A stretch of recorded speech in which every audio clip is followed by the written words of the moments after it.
Hariom student, કેમ છો? મજામાં?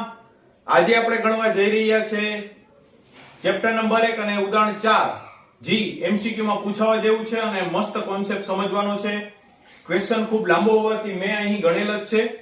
ક્વેશ્ચનમાં એવું કીધેલું છે કે કોઈ પણ બે સુવાહક ગોળાઓ છે A અને B અને તેમની વચ્ચેનું અંતર 10 સેન્ટીમીટર છે. પણ આપણે ધારો કે 10 નથી લેતા, આપણે લઈએ છે R. તો તેમની વચ્ચે લાગતું બળ કેટલું થશે? તો કે kq² અને છેદમાં r નો વર્ગ.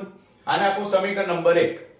હવે પ્રશ્નમાં આગળ કહે છે કે કોઈ બીજા સુવાહક ગોળાઓ કે જેની ઉપર કોઈ વિદ્યુતભાર નથી, એવા બે ગોળાઓ C અને D, અને તેમને C ને A પાસે સંપર્કમાં લાવવામાં આવે છે અને D ને B સાથે સંપર્કમાં લાવવામાં આવે છે. તો આપણે ભણી ગયા છે કે જ્યારે કોઈ પણ બે ગોળાઓ એકબીજાના સંપર્કમાં આવે ત્યારે વિદ્યુતભાર છે એ અડધો થશે.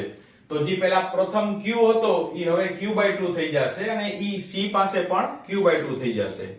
એ જ રીતના B પણ પોતાનો અડધો વિદ્યુતભાર કોને આપશે? D ને આપશે. હવે મેઈન પ્રશ્ન આપણને પૂછવામાં આવ્યો છે કે હવે A અને B ને 5 સેન્ટીમીટર રાખવામાં આવે તો નવું બળ કેટલું? તો જેમ પેલા 10 હતું એનું 5 થયું, તો R નું શું થઈ જશે? અડધું, R/2. તો આપણને ખ્યાલ છે લાગતું બળ એટલે કુલમના નિયમ મુજબ K Q1 Q2 ના છેદમાં R નો વર્ગ.